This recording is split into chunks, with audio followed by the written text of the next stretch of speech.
Hello, welcome to another destroyer inspection in World of Warships. And we are looking at the OG stealth torpedo boat, the Shimakaze. Why would you play the Shimakaze in 2024? Well, you just want to chill. Um, it's probably one of the lowest stress, easiest to play, chillest destroyers in the game. Uh, you kind of just sail around, capping, torping. You're very fast. You're very stealthy. You're okay maneuverability. Um, and you just sail around spamming torps at people, contesting caps, spotting. Um, it's just kind of the relax. It's a much more relaxing ship, torpedo focused ship. Even like way more relaxing in my mind than like Holland gearing, where you're trying to maybe spam the torps more. You're trying to shoot guns more. You're trying to smoke up teammates and gearing, something like that. Um, so you have this 5.6 conceal that is theoretically like top dog. There's actually a couple of problems though. One of the most common premiums to see in tier 10 lobbies is actually the Jaeger. Now he doesn't damage you. Uh, Honestly, playing that ship is basically griefing your team, but it does outspot you, and it's a very common ship to run into. Another thing with the Shima's concealment being theoretically top dog is it's kind of very, very misleading. If we were all playing this game on LAN with zero ping, then the Shima's concealment would matter and would be a super, super, super high selling point. But the problem is this is World of Warships netcode, everything like that. The reality is that if you are pushing in your 5.6 D-Tech Shima, and you run into something with even like very mediocre concealment, like Alvaro de Bazan, Z42, something like that, effectively you have spotting parity. So really what this 5.6 conceal gives you is the ability to stay dark while getting pushed, because if you're pre-kited, you can actually utilize the 5.6 conceal. And then, because of the buggy netcode, it gives you the ability to not get detected if maybe you're like flat to people. So pushing in anything with like 6.3 or better concealment will counter spot you. You just won't have time to turn out because basically what'll happen is you'll get a spotting ribbon. The game will render like the Alvaro de Bazan, and he's already 5.9 kilometers from you. So if you try to turn out, you don't turn out in time, right? You get caught. But if you're already, say, flat broadside, then you probably do have the time to just turn away while full speed, right? That's kind of the idea. Or, like I said, if you are pre-kited, then obviously the concealment is effectively useful. Or if you're like ass capping into caps, then it's effectively useful. So this idea that the Shima has 5.6 and therefore it like never gets spotted by anything, like I say this all the time when I review these other ships with like mediocre concealment, is like you very, very, very comfortably counter spot almost all of these ships that have technically better concealment than you. It's just that you have to push into them to keep them spotted. That's the problem. Another thing Shima has going for it is it's very thin, even thinner than like a lot of these other destroyers. Like we, looked at Yu Yang is a very small ship as well. Yu Yang is shorter than the Shima, more maneuverable than the Shima, but the Yu Yang is even the Yu Yang is thicker. The ship is just quite slim, and so that does give you a bit of an advantage against some kinds of destroyer AP. Um, there is a decent amount of destroyer AP that theoretically can arm on your side plating. But then, I think we talked about this in the Z52 video, that like you can be at angles in the Shima where technically a lot of destroyer AP can arm against you, but the problem is it has to arm and then detonate inside the hull, and because you are like noticeably slimmer, like a meter plus slimmer than most other destroyers, at closer ranges, like yeah, even if you're at a 20-degree angle and you arm all the AP on destroyer caliber guns, it's not like enough to pen you, right? So that's something it has going for it. You are fairly low in the water too. You're overall, I would say, kind of a more hard. You're a harder ship than most to hit. You're probably around the same level of difficult to just hit as like a Yu Yang, which is a big asset. And this is something that also makes stats like HP pool misleading. Yes, the Shima does not have a heal, but like the Shima compared to Holland, like I would argue Shima, if you were comparing, shooting at a Shima and shooting at a Holland, by the time you killed the Holland and burned through a single heal, the Shima would probably still be alive in most situations. It just takes way less damage than a tall, fat ship like the Holland does, right? So, um, and you do have these two guns in the ass, so you're more incentivized to like kite, and that's why you're very hard to kill when you're running away because you're slim to begin with, and you get to spam 2/3 of your DPM, which admittedly is trash. Um, so there's kind of two things you're looking to do.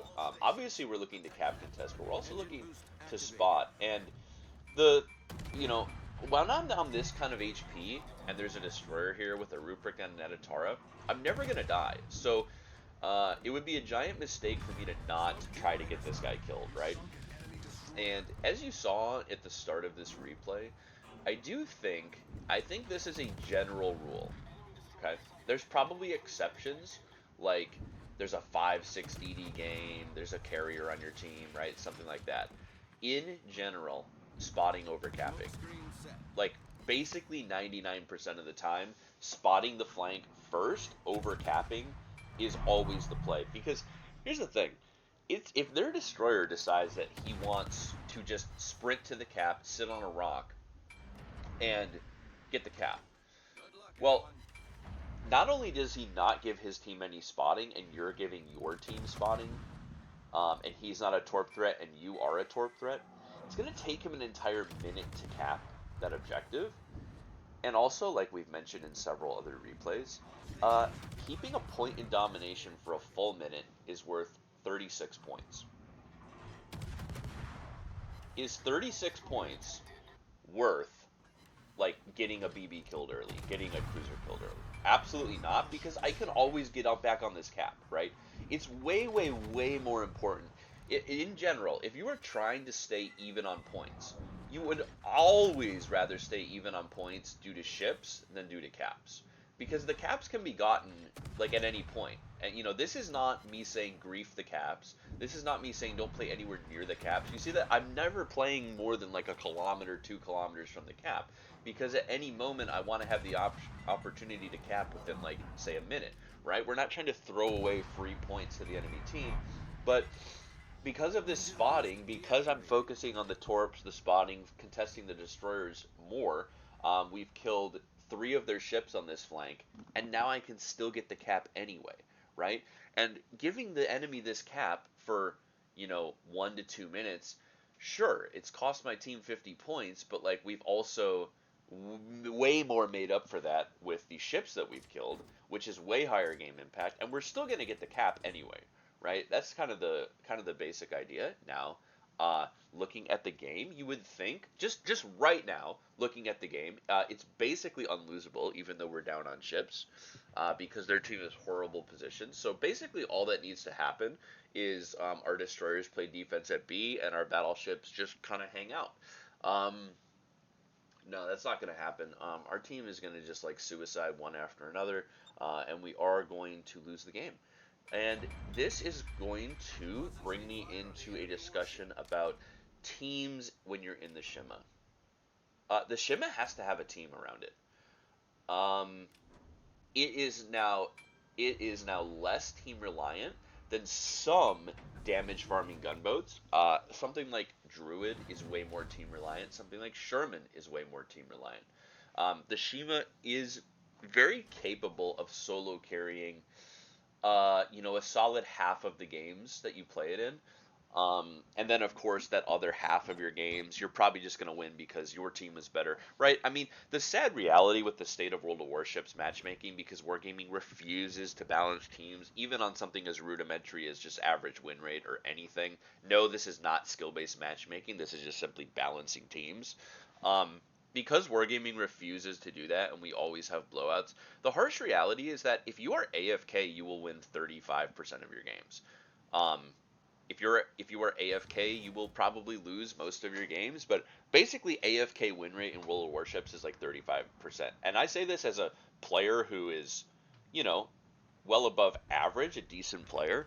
Um, probably a third of my games, if I was AFK, they would just be a win anyway.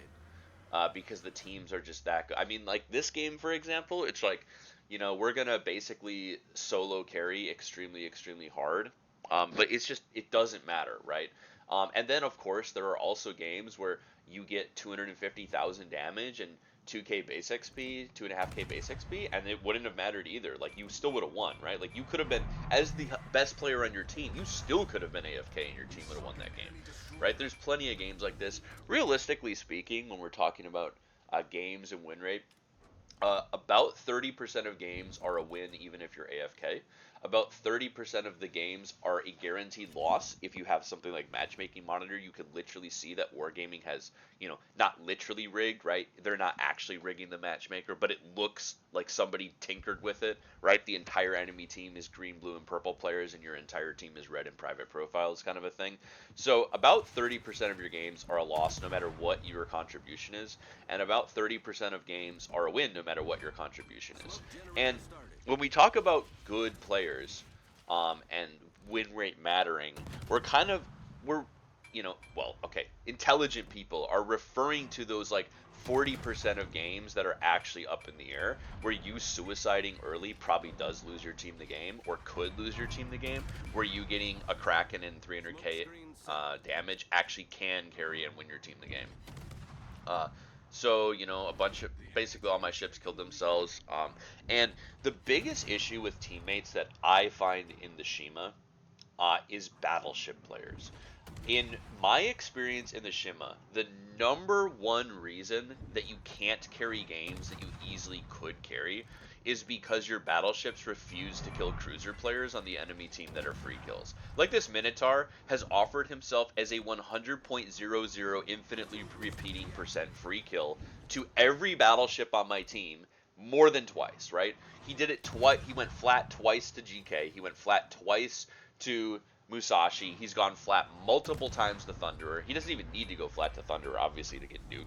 And, he's just living, right? He's just living because our battleship players cannot shoot their way out of a wet paper fucking bag. And that is the problem in Shima. It's a kind of different problem. I feel like there's certain ships that are more dependent on other things. Like, for example, when you play something like Druid and Sherman, the number one source of suffering, in my experience, is bad destroyer players on your team, because you can't spot and get damage at the same time most of the time. You can a little bit, right? But you can't consistently do that. And then a lot of the time when you're in, a battleship, you're very heavy suffering against cruisers who don't radar destroyers and destroyers who don't contest other destroyers, right? And the Shima, again, the way I play it, I'm trying to play it more aggressively, more like for the team-oriented role. The number one reason why I lose games in the Shima is because of battleship players that cannot aim. And that's really it. Like, this game would not be winnable, but in a universe where the Gdansk, I mean, this is a serious no BS claim. In a universe where our Thunderer was not horrible and it killed the Minotaur, and in a universe where the Gdansk was not alive on full HP, I would win this game. This game would be basically a free win still. They would have absolutely no ability to do anything about Shima in this lobby, right? And what kind of ends up happening in a lot of Shimakaze games is you perform your role to perfection early game, like we did here. And then medium to late game, what happens is if your battleships are bad and suicide without getting kills, especially on cruisers, then you just get put in a situation where there's nothing you can do to win. And even in something like a turbo overpowered gunboat, this would not be winnable, but you would get to be able to play the game longer, right? This exact same situation in a Kleber. You would obviously get an instantaneous free kill on the Minotaur. We would sprint over, get an instantaneous free kill on North Carolina, right? Probably don't have the ability to win, but we would be able to cope our way into 2k base XP on a loss kind of a situation. Very tragic that I slowed down into a badly aimed shot. So, I mean, here you see, we've discussed in Minotaur videos how Minotaur does 0 damage as long as the destroyer player has literally room temp IQ. I'm not saying I've got triple digit, but I do have room temp IQ, so we're not just going flat broadside to Minotaur over and over again. And like he basically has no way of dealing damage with us. Again, also back to the fact that Shima is noticeably slimmer than a lot of destroyers. Something like a Minotaur really struggles. You're one of the most resilient ships in the game to Minotaur because you're low in the water and you're slim. So as long as you just angle properly, right, um, you're probably never going to get really punished by a ship like Minotaur. And the Shima is just very survivable. You know, obviously in a different way than something like Kleb that gets bullshit saturation, bullshit speed, right? More HP. The Shima is just, you know, a combination of hard to hit, hard to spot. And, you know, it suffers heavily in CV games, of course, of course, of course. But if you look at the depth charges, this is exactly what you're looking for. The Shima has some of the best depth charges in the game, and also because it's quite fast, it does suffer significantly less against submarines. Um, I mentioned this in the Kleber video, that Kleber suffers very low against subs because of the speed, but the Shima suffers extremely low against subs because none of them really outspot you, right? You basically have spotting parity or even advantage sometimes against basically every submarine in the game. Um, and you have really good depth charges. They hit very hard and you get high bomb count, like pretty much two things you really, really want. Uh, but I mean, this is kind of the Shima experience with specifically, again, mediocre battleship players on your team. If you don't have a battleship player who can kill that flat broadside cruiser who's going to rape you late game, then you're just never going to win the game. Because the unfortunate reality with the Shimakaze is, we can hop right into the next replay and kind of start talking about the torps a little bit more. But mainly the number one issue with the torpedoes is that they do not have good reaction time. Or from the enemy's perspective, they do have good reaction time. And so kind of what happens in the Shima is it's really weird because on paper you kind of have like the best torps, right? You spit out 15 torpedoes with 24k alpha, but the main issue is that you kind of only catch people if you're predictively torping them. So like a ship that's bow in or even slightly angled, right? If you've got a battleship, even without hydro pushing in at like a 30-degree angle and you torp perfectly, you know, he gray lines, you torp the gray line, right? He sees the torps coming so far away that realistically you never really hit more than two unless the guy is an actual bot. And so really the only way you get like those big juicy Shimakaze racks on people is you do have to predict where they're going to be broadside. And um, it's a much harder type of. It's very weird. I don't want to say the Shima is hard to play because I objectively don't think that it's difficult to play, but I do think that the torpedoing in the Shima is very, very different than almost anything else. Like, so we looked at Yu Yang, which honestly, in my opinion, against battleships and cruisers, objectively has better torpedoes than the Shima because of the stealth on them. Um, Pretty much like, you know, we can talk about that as well. Like, why play Shima over Yu Yang? Um, Really, you're faster and your torps can hit DDs. Like that's kind of the only reason to do it. Yu Yang's basically just straight up better. If you're torping BBs, cruisers, and you have to gunfight destroyers, right? But the guns are punchy on the Shima, right? They are very, very punchy. The reload is dog shit, of course, but the like damage per hit, right? I think it's 2150. Yeah, 2150. So like you can very, very comfortably like 4K chunk other destroyers. So this is what I mean by predictive. Um, I am gonna just send the torps, assuming he stops on this rock that he's going to. Now, I want to be clear, he shouldn't, right? And this is where the predictive versus the gray line torping comes in. Um, if I was in the Yu Yang, what I would do is I would send two torps at the gray line, I would reload booster, and then I would put two sets of torps at the rock. And this is why Yu Yang is, of course, just like infinitely better at torping battleships and cruisers, is the reload booster. Gives you a spread that's like, you get two chances to predict, basically. But Because I have to pick in the Shima, I can't really afford to fan the torps out because one thing will happen: either I predict right and I only get one or two torp hits, or I predict wrong and I get maybe one at most. So I just predicted that he would stop on this island, um, and the prediction was correct. But it's very, very different, for example, than like gearing, because gearing torps have so much less reaction time. Remember, gearing torps are like basically the same speed, except instead of this 1 point, I think 7 kilometer concealment that Shima torps have, they have 1.3. So gearing torps have a much, much lower reaction time for people to try to dodge. And because of the range, they're more spammable, right? Holland torps are more spammable because of the range and the speed and the reload. Um, the Shima torps are kind of in an interesting situation where you actually have to think about them a little bit. And this is kind of the number one boat that is played badly, I think. Like the other, here's another reason to play Shima. People will assume that you're not useful. Um, I mean, I mean this very seriously. 95% of people in the Shimakaze are suiciders or AFKs, right? They either go on like the hero's journey around the fucking map border off into Narnia. Um, yeah, I mean, so this is why you play Shima over Yu Yang. This is it. Like legitimately, this is the reason to play Shimakaze over something like a Yu Yang, is that you can hit torps on destroyers. Because if you are strictly torping battleships and strictly torping cruisers, the Shimakaze torps are truly not that good. That's just the harsh reality. Yes, the damage is insane. The potential is insane, but you don't have the best range. In fact, you kind of have like you kind of have like mediocre range, because we're not even discussing the 20-kilometer torpedoes, right? That's why I'm speaking this way. We're not even discussing the 20-kilometer or the 8-kilometer torpedoes. Um, they're both griefing your team memes, both of those types of torps.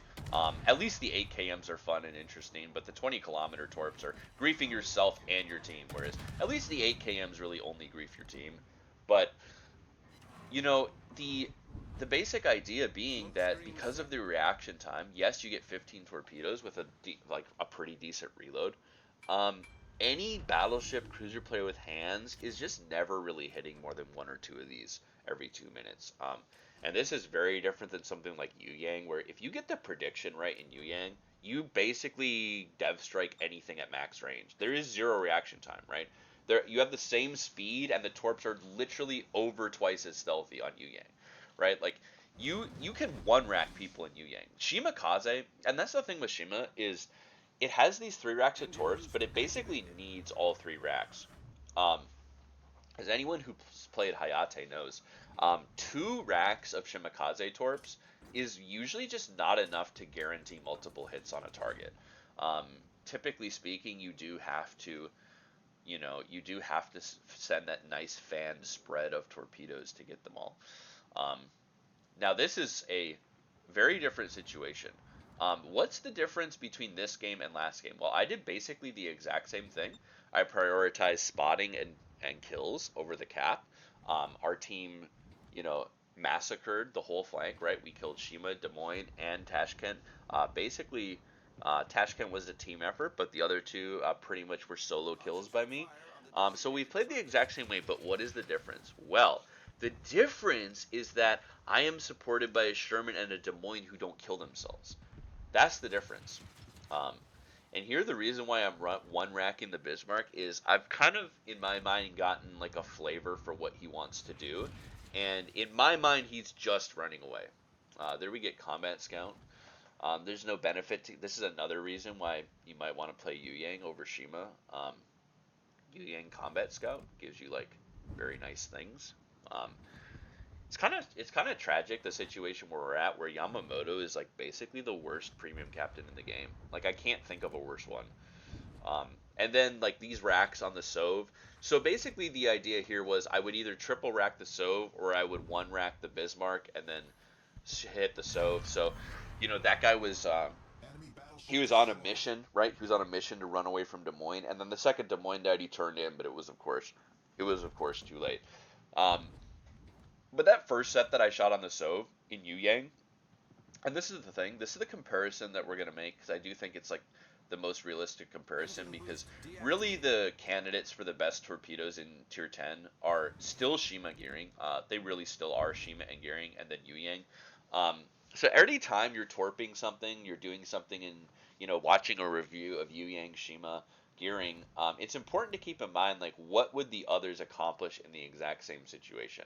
Um, and so basically in this game, that Des Moines would have been a guaranteed free kill in Yu Yang.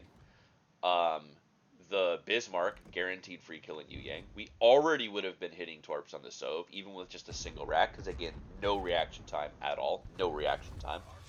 Um, I'm thinking this guy will U-turn. That's why I'm torping a bit ahead of the gray line. I'm going to torp one set a bit ahead of the gray line and then one a bit behind the gray line. Um, but but what would Yu Yang not have been able to do? Yu Yang would not have been able to save itself from that Shimakaze. If I'm assuming he had torps loaded. I don't know, right? Kind of a 50-50. If that Shima that we dev struck with a torp had torpedoes ready, then something like the Yu Yang just dies basically for free because there is just simply no universe that unless the guy is like room temp below walk-in freezer levels of IQ that you would hit a torp or not hit a torp, sorry, rather. Um, but then, of course, in situations where you predict people, and this is again going to the predictive versus um, like kind of standard torpedoing, is if you don't catch battleships and cruisers in a turn in the Shima, you just don't hit torps on them. Very different from Yu Yang. But that is why there's a little more thinking required. And I think the biggest problem with Shima is it attracts players who don't think about what they're doing because it's very stealthy. You have a smoke and you have really hard hitting torps. And then what kind of happens is they torp in their Shima like they would in everything else, which is that battleship is pushing in at 45 degrees. He's 12 kilometers away. Let me send a spread of torps on his gray line. Basically, is kind of what people do. And these torps just don't work like that. Like, yes, if it's a bad battleship player who never makes himself unpredictable and does sail in a perfectly straight line and doesn't react to torpedoes, and all of those things are true at once, then yes. So this is why I'm torping way away from the white line, because the logical play for this Montana to do would be to turn in, but um, he's just trying to survive, I guess, and run away. Which then, his guns are on the wrong side, so he can't shoot the Musashi. I don't know. It's, you get it wrong, right? I'm not the best torpedo. I'm not even that great at torpedo predicting. Generally speaking, the problem too with torp predicting in the Shima, and to me, why torpedo boats in general are kind of frustrating. Aside from gun focused Yu Yang, because gun focused Yu Yang has consistent gun damage, but gun focused Yu Yang also has like the nastiest torps in the game on BBs and cruisers, kind of objectively speaking. Um, the problem is that what you tend to do, or at least what I tend to do, is you tend to think that other people think the way that you do. And I mean, this is not a World of Warships thing, right? This is a basic human psychology thing. We like to think that people think the way we do. So, and this is something that's a very hard habit to break. It's something I consciously struggle with and consciously like have to actively think my way into doing is people don't think like you. If you play a battleship, okay? If you are a battleship player and you consider yourself a good battleship player, when you try to play something like a Shima and torpedo battleships, what you'll find is that if you torp thinking that the enemy BBs are going to play like you play, you don't hit them, right? You don't hit them. And I want to draw your attention to the first dev strike of this game on the Des Moines. I, and probably most of you watching this, would never in a million years do what that Des Moines player made. Why the fuck would you park your Des Moines in a place where it's perma-spotted, open to gunfire, instead of taking a position inside the rock, the bigger rock, where you have better firing angles on more enemies, There's no crossfire. There's no spotting unless something pushes aggressive, right? Right? I mean, you're probably thinking when I got that kill, I bet half of the people watching this were like, I don't ever get kills like that in my Shima, paid actors. Yeah, because I'm assuming he's bad, right? That is the key. And so the mindset that you have to break, especially in Shima, like I said, if I was in Yu Yang, I would have my cake and eat it too. What I would do is I would torp for him to be a competent player, which would mean torping the gray line, thinking, well, anyone with half a brain will dive behind the big island because then they're totally safe. They have vision, they have gun angles, they have everything they want out of a Des Moines experience. Um, and then I would reload booster, and I would notice, oh, he wants to camp on the rock like an idiot. Boom, boom, 2 racks of torps. I would still get the kill, right? It would take a little longer, but I would still get the kill. Now in the Shima, the problem is I have to make a choice. Do I stack on the gray line, assuming he's a good player? That would have whiffed all of the torps, right? Do I kind of stack and feather the torps, so I spread them out, so I maybe I get part of the gray line if he slows down while pushing, or if he stops and beaches on the rock like a moron, then I get like 1 or 2 torp hits, right? So I don't get a dev strike no matter how I torp, right? So do I gamble on the white line dev strike? Do I spam feather the torps out so I get like a guaranteed 1 or 2, or do I predict he's not going to do the smart thing, right? And that is the difference. And that is why to me torp boats are inherently frustrating. That is why I think they're easy to play, right? It's a really weird dynamic of you can kind of effortlessly get 60 plus win rate in basically any high concealment or good concealment stealth torp boat because your ability to insta crush something, right? Like you're in something like a Cleb, a Marceau, and we would have to farm that Des Moines, right? It would probably take 2-3 minutes. We would lose HP, right? And to be fair, if he's smart, we don't hit a torp in something like Shima. But the point is, you can just boom instantly win a side. Something like that Shimakaze, right? Again, that's something that Shima has going for it. It is undeniably the best destroyer in the game at torpedoing other destroyers, because you have 15 torps. If you know how to stack and feather and layer them, they're undodgeable. They're gonna hit one, and 1 torp from Shima midsection is 18 to 21,000 damage fairly consistently. A nose hit maybe more like 15, 16k. Um, but you just have to break this mindset. You have to stop thinking. If you are playing torp boats, and again, this is coming from someone who, there are 2 things in this game I'm not an expert at. I'm not an expert at smashing torps on people, and I'm not an expert at damage farming, right? Those are the 2 things that I'm not that good at. Because I find it inherently more frustrating that torpedo damage in something like Shima is 30% what I do and about 70% what the enemy does. Whereas gun damage is kind of 100% what I do, even though there's less potential, right? Uh, a rack of Shima torps can win a game, right?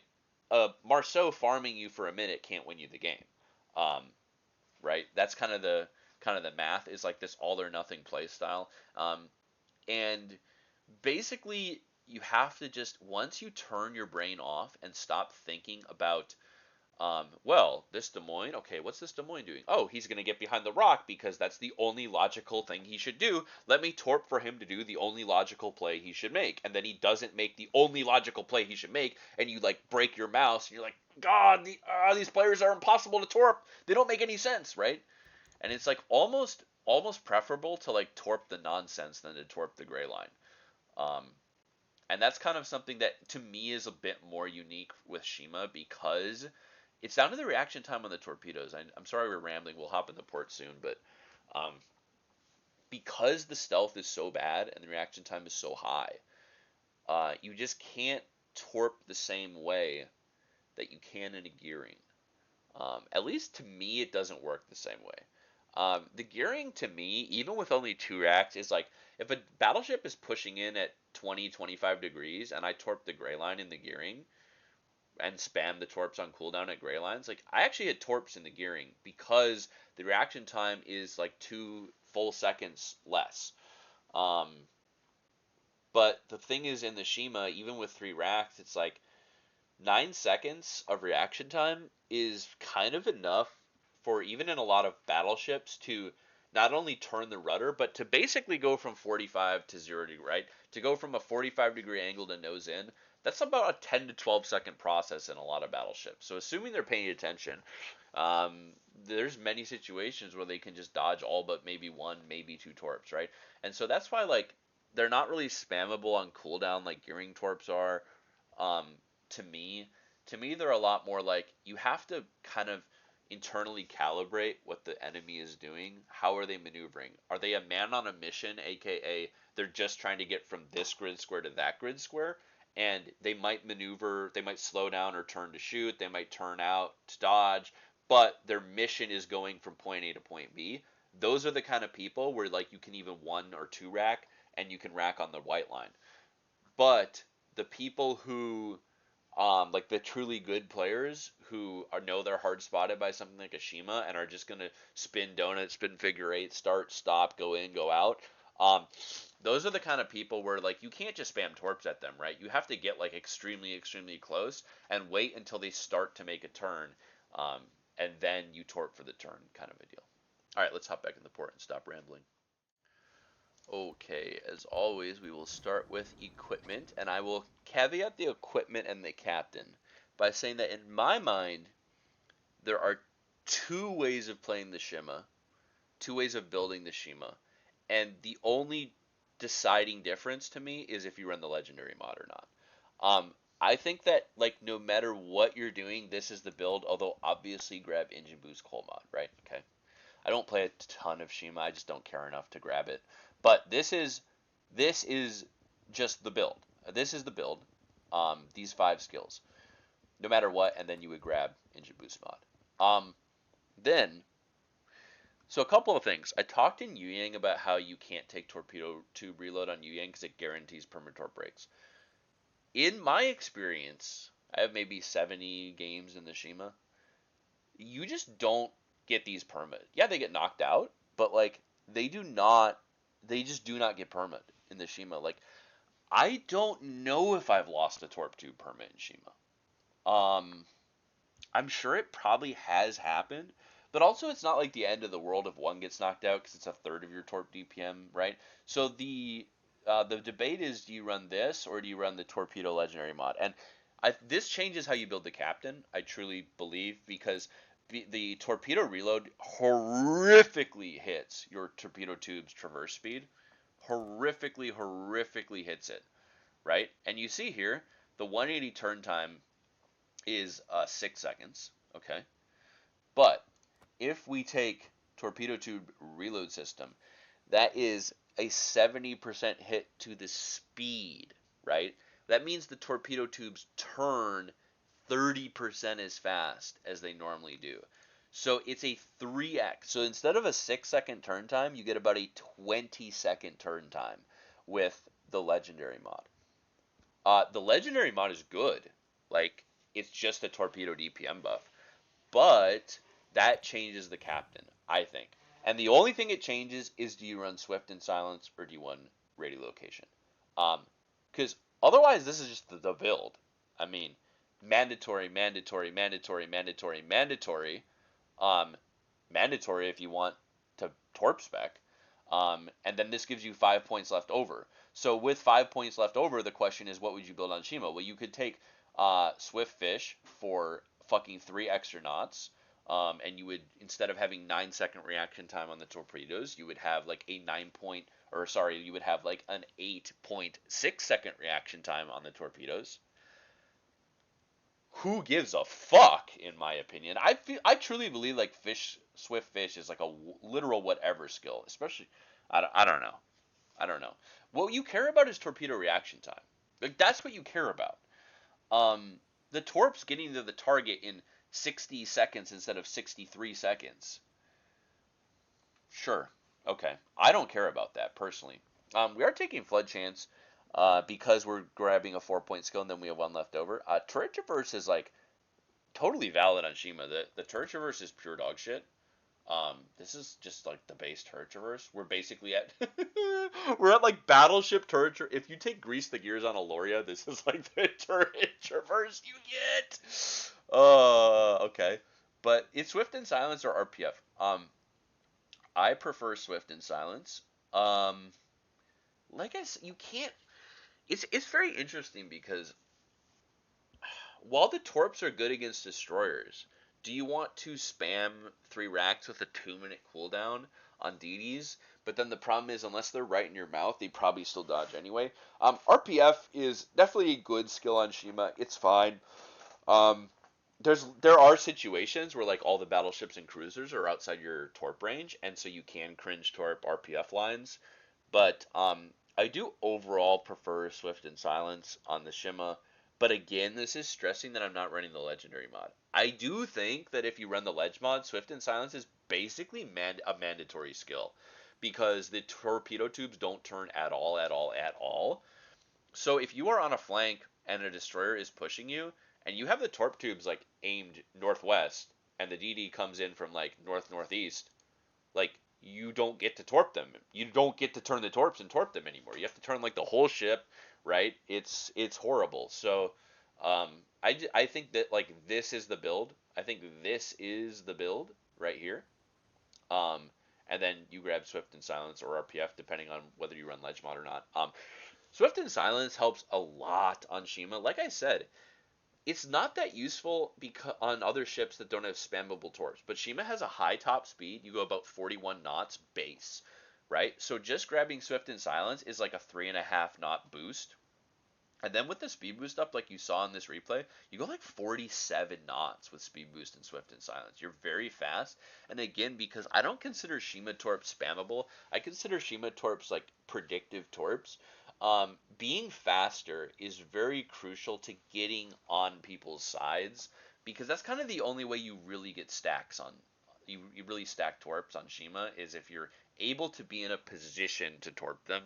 Um, Very different than something like gearing where you can just like shit torp after torp out at people with the fast reload and the long range and the good stealth, and they're very likely to hit like one torp every time, right? They're very likely to always hit a torp, even with just 2 racks and gearing. But Shima, you've gotta catch people. You've got to see what they're doing. You've got to catch people. So, and also, you're stealthy. You get to stay dark all game if you want. Swift and Silence, it's like, yeah, you lose 0.3 second reload on your guns. Literally whatever. Um, yeah, that is the build. The armor's nothing special. Like I said, it's 19 everywhere. What's special about the Shima, though, is the non-existent superstructure, right? The non-existent superstructure is also unique. So it's slim. It's just skinny, right? The whole thing is quite skinny. Which is nice. But then, like, even compared to just kind of normal destroyers, like double the superstructure on something like a Grozavoy, right? Double the superstructure on something like this. Gearing, Yu Yang, way more superstructure, right? And then, like, we look at gearing, and now we'll hop back to the Shima, if the game lets me see it. There it is. So it's like you're the same height out of the water, but then there's nothing to hit above the water, right? Like this. I want to say this might even be like the small. Is this the smallest destroyer superstructure in the game? Like even Hayate has more shit added on because of the turret mounts. Um, yeah, yeah. I think it's like basically the smallest destroyer superstructure in the game. So again, like a lot of ships like Venezia, hitting Shima broadside compared to Holland broadside. Woo, ooga booga. Yeah, you just like the same salvo on Shima just does like a third less damage almost no matter what shooting it, right? And that is a ton of your survivability is being low in the water, non-existent superstructure, and being skinny means that even destroyer AP, like we said, that arms on you. You're angled enough, right? You're angled like this, and like Z52 AP, like just this angle, and Z52 AP hits you straight in the middle at close range. You take an overpen because you're just too skinny. It blows up outside the boat, right? So, um, I do think that the Shima is still really good. Um, like I don't think it's been power crept. I really don't. There's other ships. I've been playing a bit of Cassard recently, and Cassard is not it if you wanna torp things. If you want to get good torp hits, Shima's still it's still basically Shima and Yu Yang to me. Shima, Yu Yang, and Gearing are still the three kings of torpedoes in tier 10. But for different reasons, right? Gearing's like the all-arounder with spammable torps. Uh, Yu Yang's the specialist with spammable torps, and then Shima is more like the specialist with, but you can hit DDs at least. I don't know. It's not really interesting. I don't like wake up in the morning and strive to play Shima, but it's like a very chill experience. And yeah, you're susceptible to bad teams. Like I said, specifically horrible battleship players who don't nuke free kill cruisers for you. But I mean, every that's true of everything, right? I mean, it's true in Gearing and Yuying to some extent too. I mean, yeah, if you got a shit team, you got a shit team. To me, it's not like uniquely shit. It's not a uniquely annoying situation like smoke farmers like Sherman, where like if your team is bad, then you can't even do anything, right? Um, and like at least with Shima, like you can always do something in this thing. There's always like something to torp. So you can at least smoke up a teammate on like Holland, right? It's just a chill. It's a very chill, torpedo boat. You don't really have to try that hard in it. Um, but like I said, just you have to kind of change your torpedoing mindset, specifically in something like Shima that has unstealthy torpedoes. Is you just have to change the thought process. You have to stop thinking that battleship, that cruiser on the red team, I would do this. Logical people would do this, so he will do this. It's not true. You can't torp like that. And it's something that I struggle with. Like I know it on an analytical level, but I still find myself in the game being like, "Oh, this guy's pushing. He's trying to get around the rocks. Torp, torp, torp," and then he like beaches and trolls the cap and loses his team the game, and we win. But like I don't get my nice torpedo dev strike, and I'm mauled. I'm just maulding at my computer like, who would play like that? I can't torp these people. They're so stupid. They're impossible to torp, right? Like it still happens to me all the time, and it's frustrating. So yeah, that is the Shima. Thank you for watching, and we will see you in the next one.